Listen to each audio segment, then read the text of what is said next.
ఉమ్మడి కృష్ణా గుంటూరు జిల్లాల పట్టభద్రుల ఎన్నికల్లో గెలుపుపై ధీమా వ్యక్తం చేశారు అభ్యర్థి ఆలపాటి రాజా. ప్రచారంలోనే ఈ విషయం స్పష్టమైందన్నారు.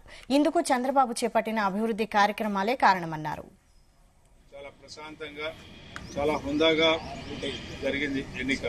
అయితే ఈరోజు నాకు గొప్ప అదృష్టం ఏంటంటే 33 నియోజకవర్గాల్లో ఉన్నటువంటి ఎమ్మెల్యేలు, ఎంపీలు, మంత్రులు, మరి ముఖ్యంగా ముఖ్యమంత్రి గారు, అదేవిధంగా యువ నాయకుడు నారా లోకేష్ గారు నాకు ఓటేసినటువంటి సందర్భం.